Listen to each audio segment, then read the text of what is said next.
Let's welcome to the show from House Oversight. He's one of our favorite guests. He's Congressman Byron Donalds. Congressman, it's great to see you again. Okay, Congressman, from where you sit, when you see Senator Bernie Sanders say, quote, "It's absolutely appropriate that the Arizona Democrat Party censored Senator Sinema for defending the filibuster after the senator has been stalked and harassed, after Senator Bernie Sanders also defended the filibuster, along with dozens of other Democrats like Biden, Obama, and Senator Elizabeth Warren. When you see all of this unfolding, what is your reaction?" My reaction is I'm not surprised. Democrats are always about defending their agenda, not the Constitution, not the way our systems actually work, what's most effective. They don't defend common sense. They will defend the agenda. Anybody that opposes the agenda has to be gotten rid of. So I'm really not surprised. But I will tell you this, I think Kirsten Sinema is just going to be just fine in any Democrat primary in Arizona because their policies are terrible. The Bernie Sanders agenda is terrible. And only the true radical left supports it. You know, Congressman, NBC's Chuck Todd had this to say on President Biden, and CBS's Margaret Brennan also took a focus group and had a lot of surprising reaction to what's going on. Let's watch this. Watch. He's no longer seen as competent and effective. Who feels like we are in a better place now than we were a year ago? Show of hands. No one believes we're in a better spot now. I just don't understand. I thought this was going to be a president for the people, of the people. What's your reaction, Congressman?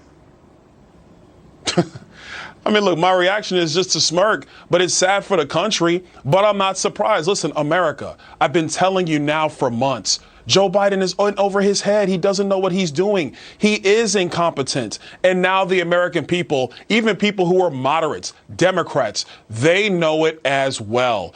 We have to get over this politics of personalities where people decide who they're going to like or not like, and that's how they go vote. You got to be focused on what the policies actually are. Be focused on what the agenda means for your home, for your communities, and for your families. And that's how we need to be voting in the United States. It's unfortunate we're having to go through this, but we have to be reminded that these crazy liberal policies can never work because they defy logic, they defy reason, they defy economics, and it's not the way to run a government of the people, by the people, and for the people. You know, Congressman, Democrats are talking about breaking up the Biden agenda into smaller pieces, a free preschool, free community college, pathway to citizenship for millions of illegal immigrants, expanded Medicare, green energy policies. Is that what do you see happening, that they're going to break it up? Now, people understand the need for, helping out children, the child tax credit and the like. How do you see this playing out in the ensuing months? What do you think, Congressman? Well, I think they can try that.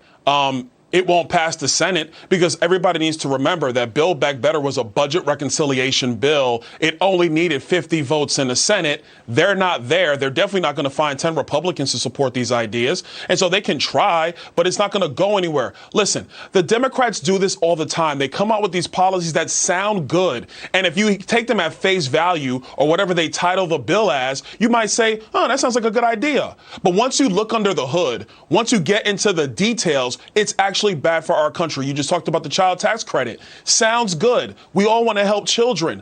But what that will do, it'll make our labor problems even worse. It will make it harder for people to go back to work, harder for small business owners to hire people, which will actually lead to more inflation in our country than we already have.